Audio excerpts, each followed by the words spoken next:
Parte 3. El paradigma de la complejidad.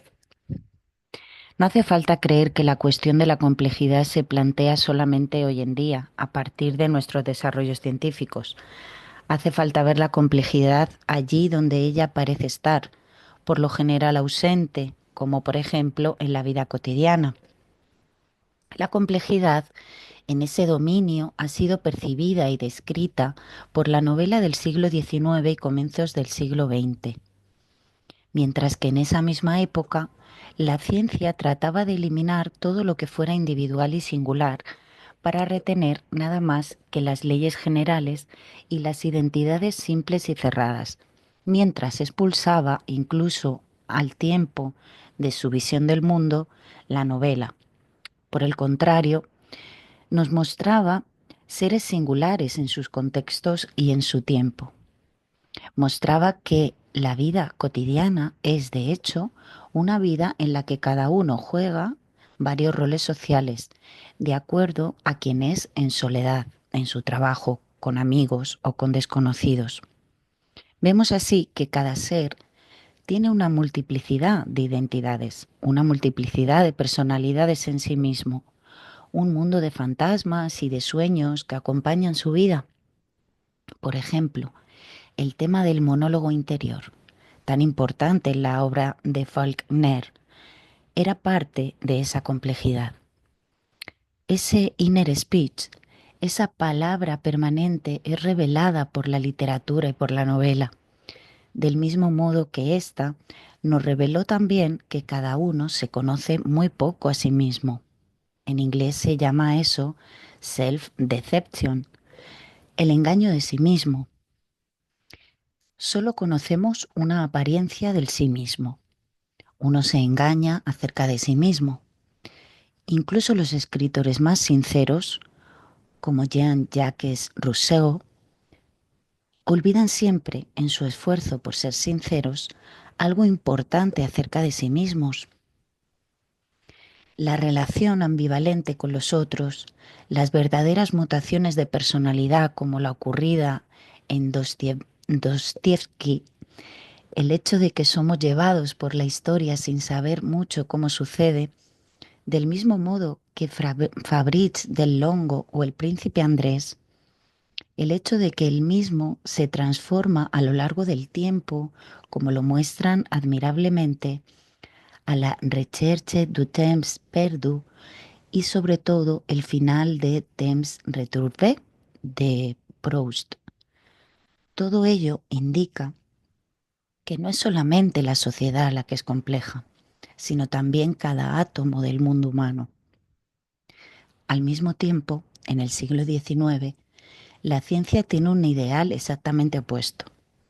Ese ideal se afirma en la visión del mundo de Laplace, a comienzos del siglo XIX. Los científicos de Descartes a Newton tratan de concebir un universo que sea una máquina determinista perfecta.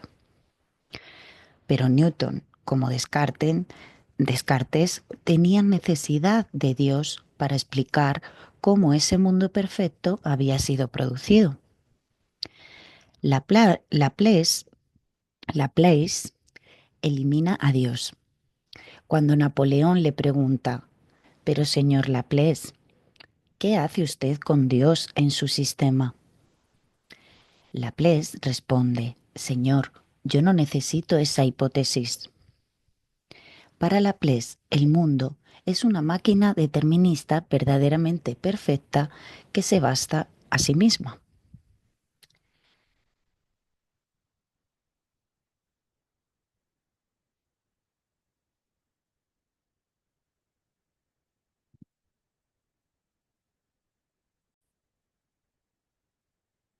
Él supone que un demonio que poseyera una inteligencia y unos sentidos casi infinitos podría conocer todo acontecimiento del pasado y todo acontecimiento del futuro. De hecho, esa concepción, que creía poder arreglárselas sin Dios, había introducido en su mundo los atributos de la divinidad, la perfección, el orden absoluto, la inmortalidad y la eternidad. En ese mundo, el que va a desordenarse y luego desintegrarse. Es ese mundo el que va a desordenarse y luego desintegrarse. El paradigma de la simplicidad. Para comprender el problema de la complejidad hay que saber antes de nada que hay un paradigma de la simplicidad. La palabra paradigma es empleada a menudo. En nuestra concepción, un paradigma está constituido por un cierto tipo de relación lógica extremadamente fuerte entre nociones maestras, nociones clave, principios clave. Esa relación y esos principios van a gobernar todos los discursos que obedecen inconscientemente a su gobierno. Así es que el paradigma de simplicidad es un paradigma que pone orden en el universo y persigue al desorden. El orden se reduce a una ley, a un principio. La simplicidad ve a lo uno y ve a lo múltiple, pero no puede ver que lo uno puede, al mismo tiempo, ser múltiple. El principio de simplicidad o bien separa lo que está ligado, disyunción, o bien unifica lo que es diverso, reducción. Tomemos como ejemplo al hombre. El hombre es un ser evidentemente biológico. Es al mismo tiempo un ser evidentemente cultural, metabiológico y que vive en un universo de lenguaje, de ideas y de conciencia. Pero a esas dos realidades, la realidad biológica y la realidad cultural, el paradigma de simplificación nos obliga ya sea a desunirlas, ya sea a reducir la más compleja a la menos compleja. Vamos entonces a estudiar al hombre biológico en el departamento de biología, como un ser anatómico, fisiológico, etc. Y vamos a estudiar al hombre cultural en los departamentos de ciencias humanas y sociales. Vamos a estudiar al cerebro como órgano biológico y vamos a estudiar al espíritu como función o realidad psicológica. Olvidamos que uno no existe sin el otro, más aún que uno es al mismo tiempo el otro, si bien son tratados con términos y conceptos diferentes. Con esa voluntad de simplificación, el conocimiento científico se daba por misión la de develar la simplicidad escondida detrás de la aparente multiplicidad y el aparente desorden de los fenómenos. Tal vez sea que, privados de un Dios en el que no podían creer más, los científicos tenían una necesidad inconscientemente de verse reasegurados. Sabiéndose vivos en un universo materialista, mortal, sin salvación, tenían necesidad de saber que había algo perfecto y eterno, el universo mismo. Esa mitología, extremadamente poderosa, obsesiva aunque oculta, ha animado al movimiento de la física. Hay que reconocer que esa mitología ha sido fecunda porque la búsqueda de la gran ley del universo ha conducido a descubrimientos de leyes mayores, tales como las de la gravitación, el electromagnetismo, las interacciones nucleares fuertes y luego débiles.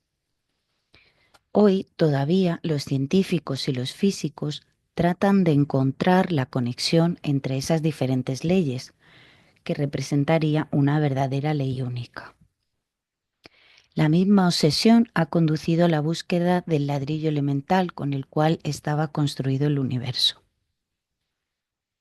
Hemos, ante todo, creído encontrar la unidad de base en la molécula.